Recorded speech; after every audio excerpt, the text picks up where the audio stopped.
Welcome back, welcome back, welcome back. You're listening to The Collective Journey. Courtney, what do we got on the agenda today? We are in the new year. Happy New Year's, you guys. And we are in round 2 of quarantine and the holidays are over. And I'm feeling it. I'm feeling it. Especially we just got after. extended too, right? Yeah, I did. All the way till January 31st, right? That's intense. So we're like on lockdown again. And I'm like, let us out. Let us free. Whew, child. I'm so over this. And then everything that's taken place this week, I was like, oh, here we go. We got the vaccine coming though. We have the vaccine coming. That's like the silver lining in the dark cloud right now. Like, is it the silver lining? I mean, I'm excited for it. I know a lot of people are really uneasy about it because of the future health effects it might cause. I mean, I know for me or for us, we've got so many shots throughout the years. I'm like, what's one more? What's another tiger or stripe to a tiger, right? Like, whatever. Yeah, I'll live through worse. Yeah, I mean, we've got what was it, anthrax, right? And smallpox. Typhoid. Malaria medication, all that stuff, I'm just like, this can't be that bad. But I know it could potentially be really bad, just how fast they got it out. I look at things in the past too. I'm like, people, we might not feel the effects of it right now, right? But maybe your seed might see the effects of it, like your kids in the future might, just like Agent Orange, and people in Vietnam getting exposed to it, and then they're fine, and then they come back, and their kids have certain birth defects, and I'm like, man, this is horrible. Hopefully that's not society. Maybe I'm not worried for me, but I am worried for society and the health effects that it'll have on our nation. That's intense. I think about that a lot, actually. Yeah, I know. I feel like it's just hard to get a hold of correct information, because I've talked to a lot of people who have told me that this has been being worked on a lot longer than what most people think.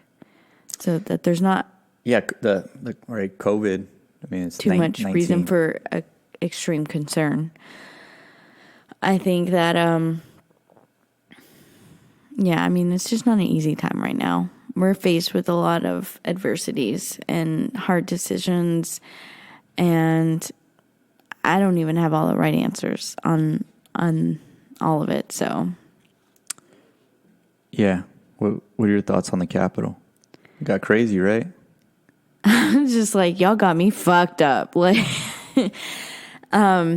lot of frustration because of it just represents so much injustice and division.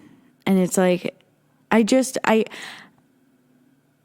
truly don't understand, my political preference doesn't really matter, but I feel whether it was one party or another, I just don't think it would have been necessary. The level of it was bad. It was really bad. Scary. A lot of people feel like society as a whole is crumbling. COVID, the Capitol, the protest earlier this year. They're like, I don't know what's going on with our society. We're watching Rome fall. I hear that all the time. We're watching Rome fall. We're in Rome and it's falling. I'm like, dude, chill. Easy. Take it easy. So we're watching all this happen, and I feel like a lot of people are lost in this time. I mean, I know for us or for me, I mean, I'm not perfect, but it's easier. I guess I've already been in that mindset, right? Where, today or tomorrow, you could be in a different country. You could be in Africa doing something, right? With the military. And your life today could change. Your comforts of your home could change. Like everything in your life could change. So for me, it's like it's almost like in that stay ready mindset. I mean, I don't know if it's healthy. It's probably not, but No. For me, it's easier to cope with the fact that, hey, you know, we don't have the comforts of our home, you know, the safety of our home, and then we don't have our social life, just because.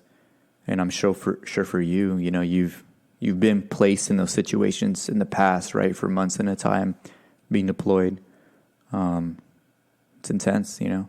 It is. I don't really see it as. I have really taken on a new mindset in the last year. Sometimes I feel I'm so repetitive, but I don't feel the need to speak negative things into existence. So I'm like, let's approach this very carefully. How do you do that? Well, for starters, I'm not going to start with worrying. And how do I do that? Well, sometimes it's, you know, I turn off my phone. Like, all right, it's time to get off social media. It's time to turn off the TV, and it's time to stop answering all the phone calls from the friends and family. And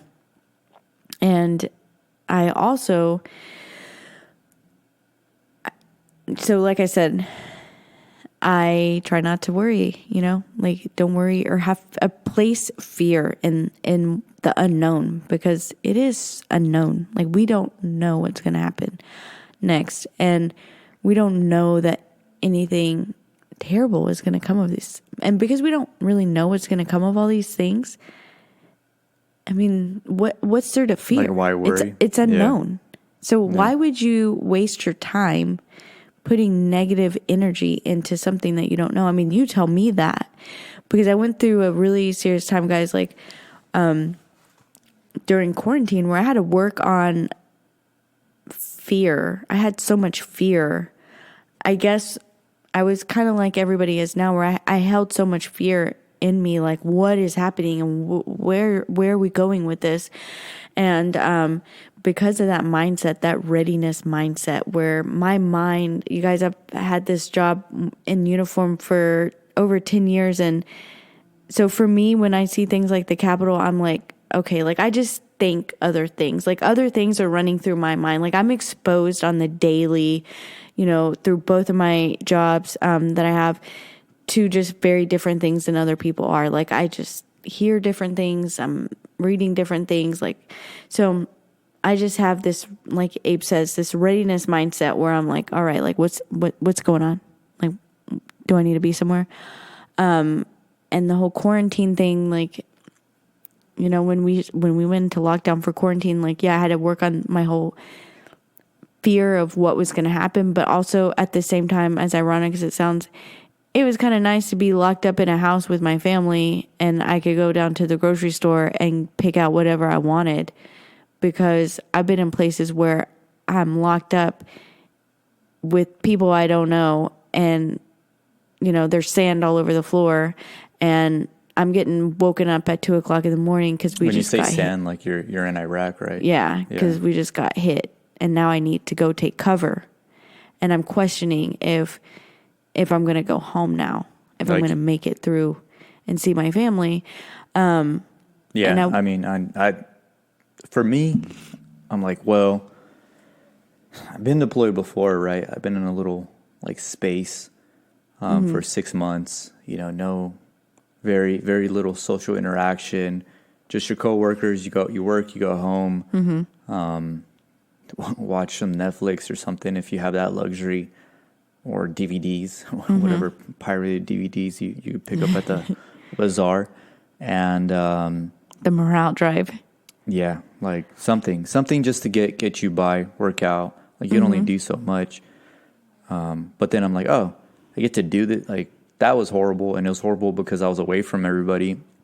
and I can do it with my family, you know, or I could at least like have the normal comforts of my home instead of like living in this like little box, you know. So different mindset. I reference that a lot whenever I'm like going through a hard time. I'm like, well, I went through this, so I should be good, you know. It's almost like a gratitude type thing. I'm like, I was in a worse place. Like, this is better, you know. Yeah. You always talk about practicing gratitude, right? I do. Something I picked up during quarantine. Well, I picked it up before quarantine, but I refined the skill during quarantine.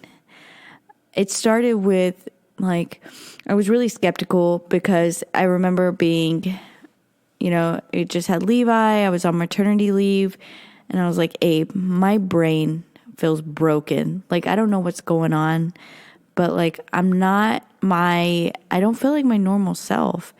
And we started talking a lot about, you know, like things that were going through my head and how I was, like, what my mindset was at the time. And you were like, you put me on to The Secret. You're like, I was like, yeah, like I heard the book before, and You weren't buying it. I wasn't buying it. I'm not even like a big secret person. I was like, it's just like a good thing, good way to like, if you don't know what The Secret is, I recommend you watching the movie on Netflix if they have it, I think, and reading the book. It's just like pretty much like a, if you feel it, see it, believe it, like it will happen. You know? So we sat down and watched it, and I was like, yo, you're telling me that if I sit here and I focus on all these good things, like maybe there's 2 good things out of like 60 bad things that are going down right now. Like, it's going to get better in my mind. Those things will slowly chip away and go away. And I was like, nah. And then You're like, is this a pyramid scheme? You know? yeah, like as stupid as that sounds, like I just didn't understand. Like, I didn't understand it. So then you fast forward, I was just in a place where I was like, I need to hold on to something to kind of get me back. Like, I just needed to get in my normal mindset. And I just happened to have this planner that I had started using when I went back to work. And it, at the bottom of it was like 3 things you're thankful for. And I was like, oh, here's this stupid thing again. Because that's just me. That's like my mentality. And so I was like, all right, like, let's try it out. And for me, like, I was so skeptical on it.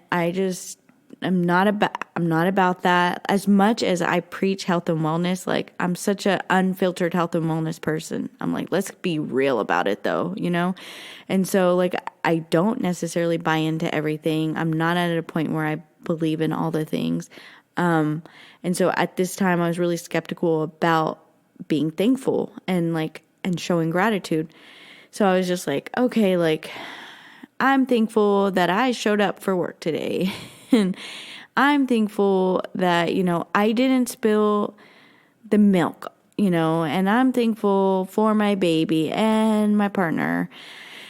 And then it slowly started to grow, and it started to become I remember a little bit easier. at the time you were just like, I'm just going through the motion. You're like, you gotta do my gratitude and Exactly. affirmations, and I was just like, you gotta buy into it, Courtney. And I remember you were like, so you're telling me if I just believe that I'm gonna make $1 million, I'll get $1 million. I'm like, no, it doesn't work like that. Like, you gotta like put in the work, plant the seed. You know, you gotta do that. You know, you can't lock yourself in a closet and then be like, I will get a new car, and like the new car magically appears. Like, it's not magic. You know, it's just a mindset thing. If you change your mindset, then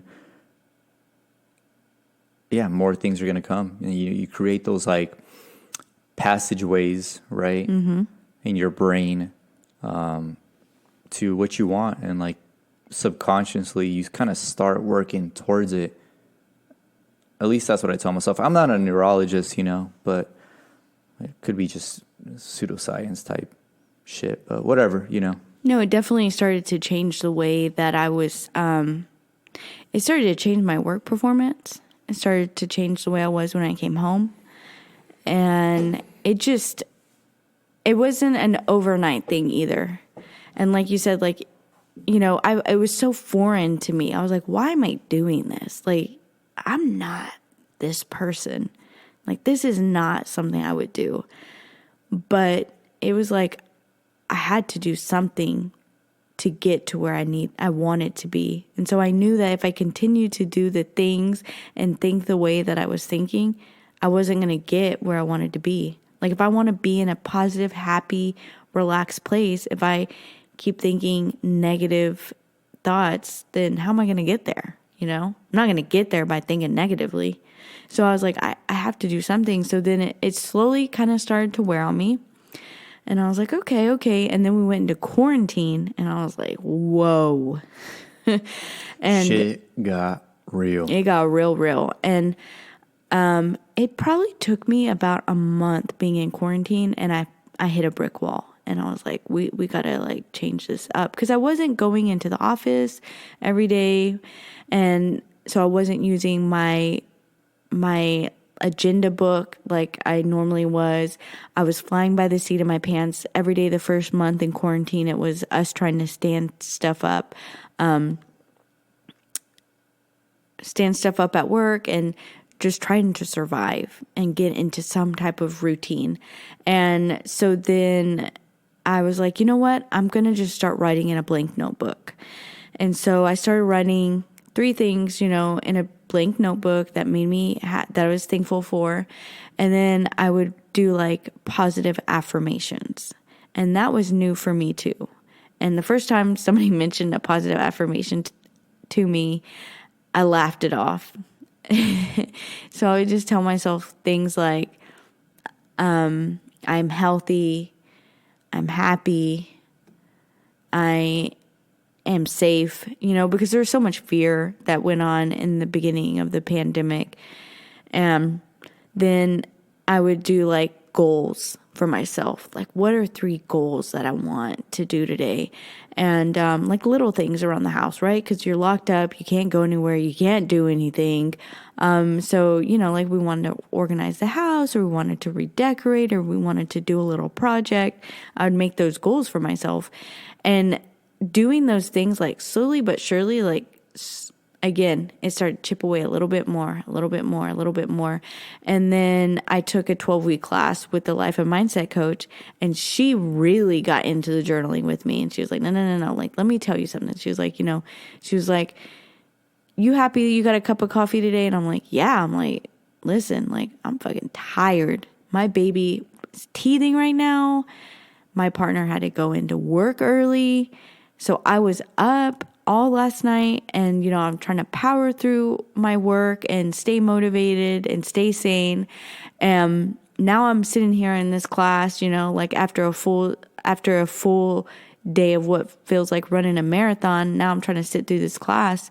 And she was like, you know, like when you journal, like you need to be real, like be like, yo, I'm fucking happy I got this cup of coffee because it is allowing me to be, you know, in a better state of mind and happier, you know, like more energetic at work. And by the time I get home, I'll be able to take care of my family. Like, I don't know, it's a little bit of a long stretch, but she really taught me how you can just really be real when you're journaling, and you don't have to do it in this nice and neat format where you're like, I'm thankful for my husband, and I'm thankful for the fact that you're like, no, that motherfucker's pissing me off today. Yeah, like, I'm thankful that I didn't cuss a bitch out today, okay? That's for real. That's some real shit. Well, no, like, that's like a more real form. Maybe I should start doing that, you know? I just work differently, you know, like I'm a blunt person, so I have to receive, you know, information really bluntly. I always tell people, I'm like, if you're going to give me advice, just give it to me. Don't beat around the bush. Like, I don't work that way. Like, you can't like tiptoe. Like, I won't get it.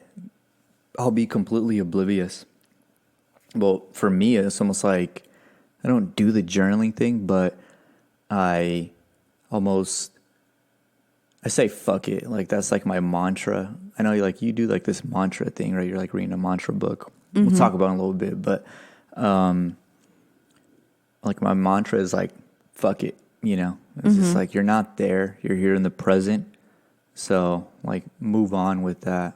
I mean, obviously, like, I'll reflect on it later on, but I don't let that disturb my day to day going from, family to work to friends to interacting with like normal people at the store. Like I try to leave those feelings like in the past, and I'm like a physical person. So what I mean by that is like I have to almost reframe my mindset. I have to like I have a thing with doors, like walking through the door, I'll be like, or before I walk through the door, I'll be like, fuck it. And then I'll leave those feelings in the past, walk through the door, and I'm like, I'm in a new space. And it's like, it helps me reframe that mindset. And I'm just like, all right, I'm here. I know kid was crying all night. I got into a small argument with my partner, like, fuck it. That's done. I'll re-engage with that shit later on, and I'll take care of it. But right now I got to live in this present, So you kind of go through. That's interesting that you do that. You're like a written person. I'm like a physical person, I guess. And that's you gotta tailor things also to your personality type, right? Absolutely. So what works for me isn't necessarily going to work for you or, the next person. But you have to be motivated and passionate about finding what works for you. And for me, that just worked. Even though I had my arms shrugged and like, nah, like journaling, nah, that shit ain't for me. That's not for me. Yeah.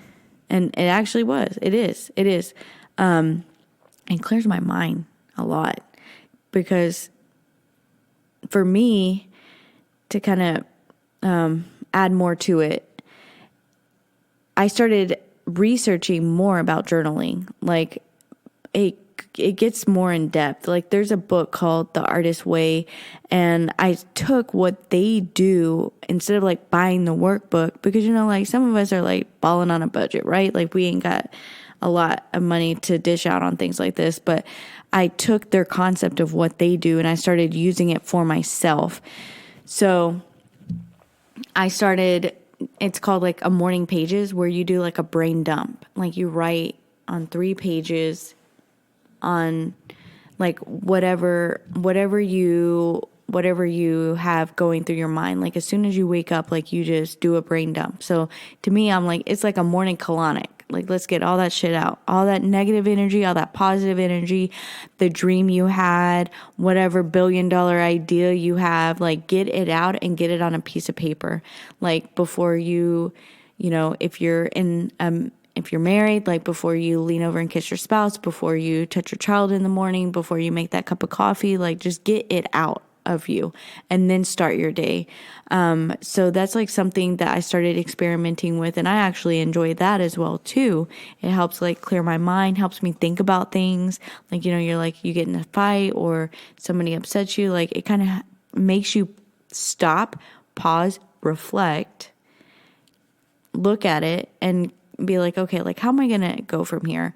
And then another journaling technique was for somebody who's like me and they're juggling way too many things and they're like, I'm skeptical because I ain't got time for it. The 5-minute journal, you guys, the daily 5-minute journal in this beautiful book that I ordered off Amazon. It was extremely difficult to get my hands on. It took me a while to get it, but I got it like 6 months ago and I was like, I'm going to wait to start it. And I wanted to wait until the new year. And so now that we're in the new year, I'm starting it. I'm experimenting with it. I'm super excited about it because What's the book called? The Daily 5-Minute Journal. Oh, okay. Yeah. So to me, and it goes through and so this is an actual, and it was pricey, but it's a structured journal. So like now it's like me not just doing it like, free will, like making it up, like I'm actually following like a booklet. So I'm excited. But like you're real though, right? Yeah. Like it gives me things to read. So I'm excited for that because that's what works for me. And it took me a while to find something to help me de-stress or help me organize my thoughts and help me figure out things. And I wouldn't have told you that, yeah, journaling's for me in the beginning. You know, like I said, I was very skeptical. Could have come up with every reason why I think that that's not going to work. So it's interesting that you told me that you're a physical person and that when you enter a new door, you're like, fuck it. And that's your mantra. Because I don't know how many times you just walk through the door and you're like, fuck it. And I'm like, well, welcome. Like, well, what are you talking about? What just happened here? You're being so aggressive, and I'm just like, no, I'm a blunt person. I gotta talk to myself bluntly. Like, my inner voice is just like, all right. It's like a little pep talk, you know. It's just like, get your shit together, fix your face. You got this, you know. Like, fuck it, yeah, do it. I like that though. I didn't know that you do that. Yeah, or even like going into like an intimidating situation, like mentally for me. Mm-hmm. Whether it be like work or I gotta like do a brief like in front of a bunch of people. I just like not public speaking. Yeah, like I was just like, all right, fuck it. Okay, let's do it. You know. I like it because it explains why you're always walking around saying fuck it. And also I think that's a really good tip because I know for me that when something's bothering me, I don't ever like you have this thing about doors and like you have a lot of knowledge in like what the meaning of open and closed doors mean to you and man, I think that comes from my dad, you know. So my dad has this thing about doors where he's like I don't know, growing up he's very spiritual, right? Mm-hmm. You know, he's from Mexico City. He grew up Catholic. You know, in Mexico City, he's like super Catholic, right? But he's not Catholic. He's actually like really against like the Catholic Church. Very spiritual, religious in some aspects, but just not like organized religion is not his thing, right? So growing up, he did like he was a very spiritual person. Always reading all these spiritual books and. One of the things like he got into was like feng shui. So everything was like feng shui growing up. And it was just like the house that we buy has to, you know, have like a certain floor plan and energy and all sorts of stuff, you know. Honestly, I probably should read it. This book that he used to read. But every time growing up, and it kind of stuck with me, I would have like a door halfway open. And he'd be like, no, the door needs to be either open or closed.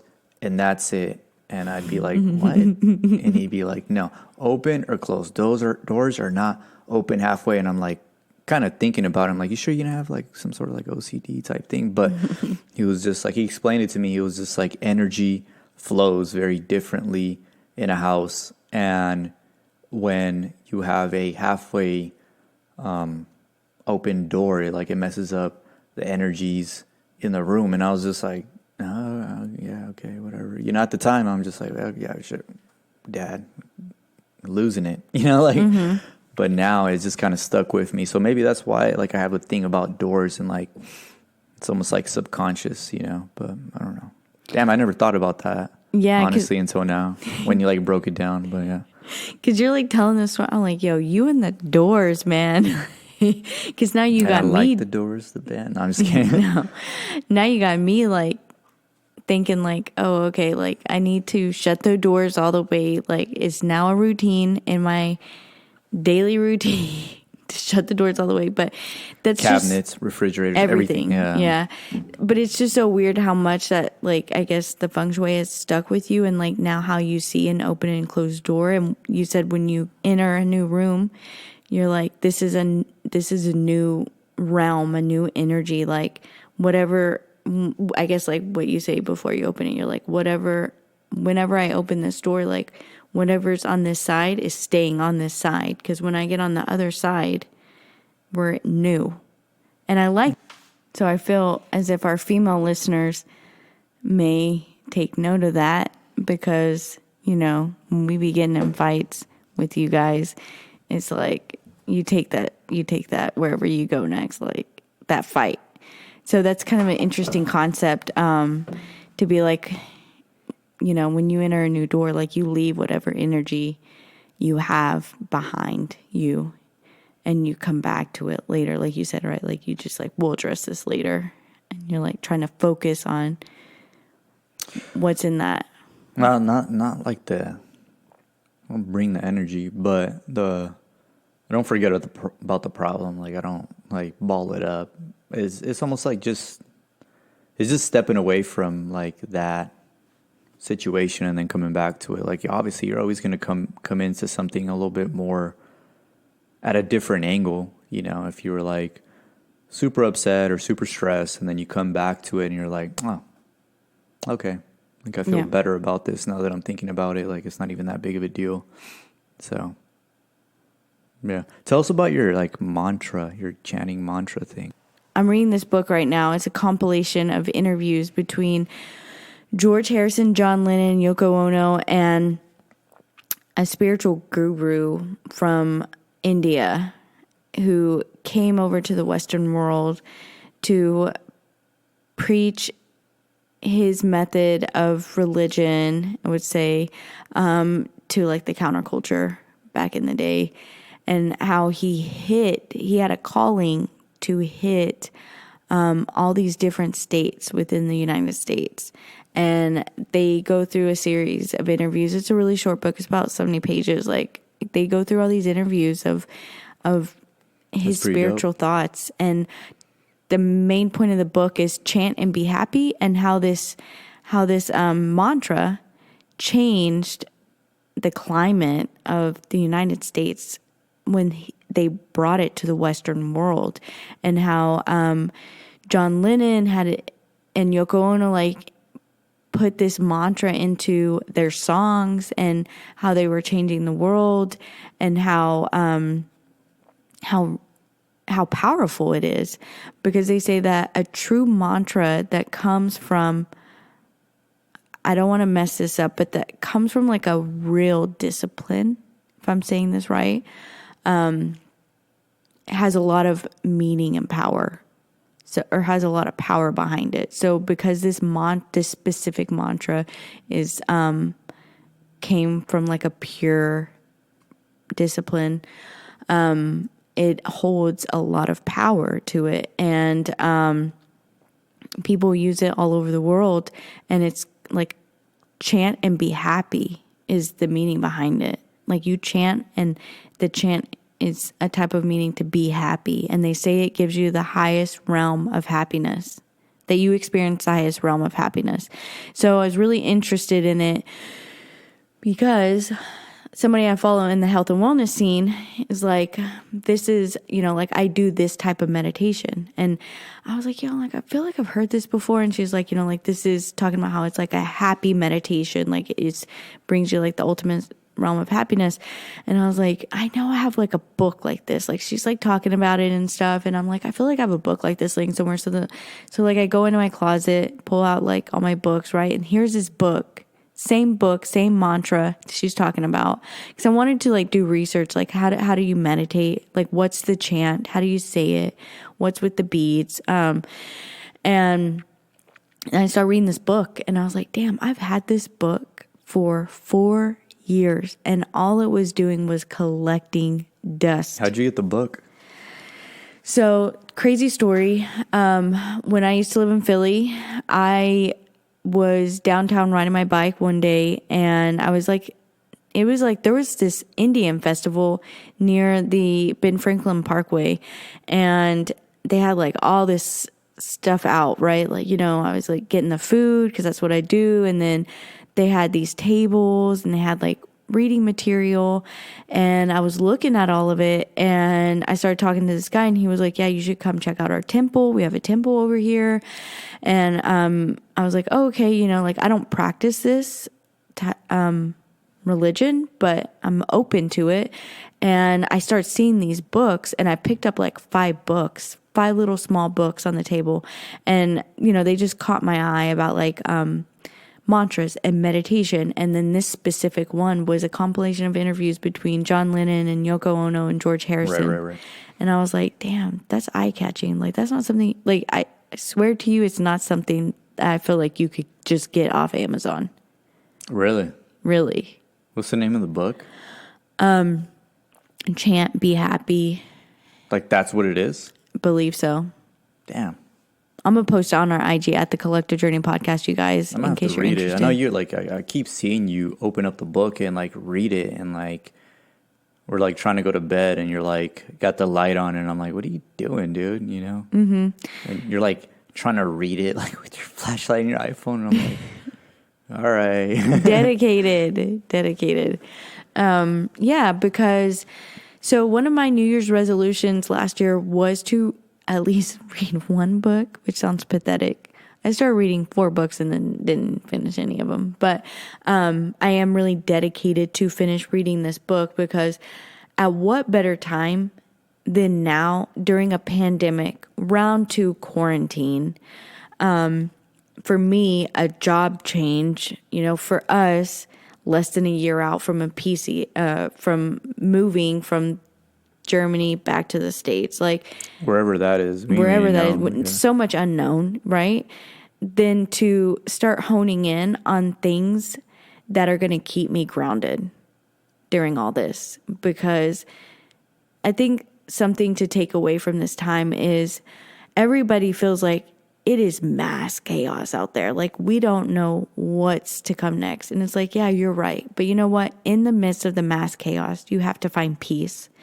For me, like, I feel like I was really fortunate to have gone through some of the things I have in my life to where I have equipped some resiliency skills. And this is just one of them, like being able to try my best to stay grounded and find peace in the midst of the chaos and not get swept up in it. And so sometimes that means staying off social media, not watching the news so much, not turning on the phone before you go to bed, not looking at your phone before you go to bed, but reading a book, meditating, journaling. Like, these are things that I have found that keep me grounded and keep me sane.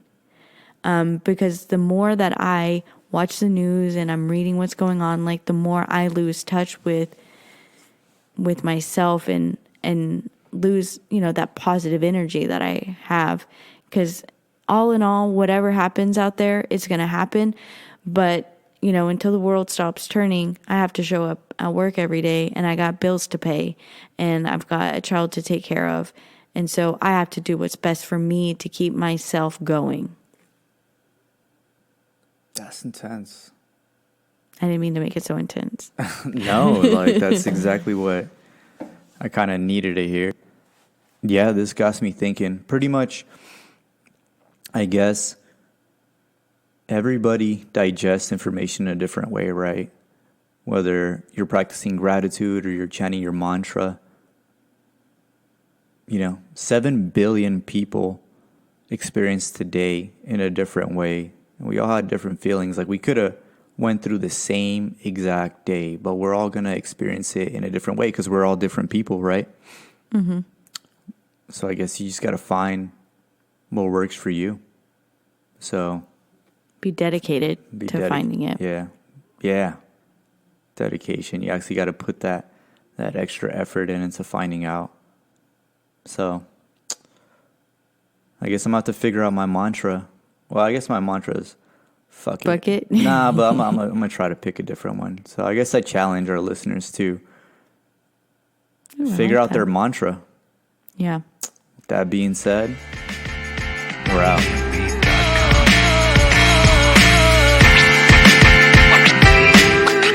All right, guys. Thanks for listening.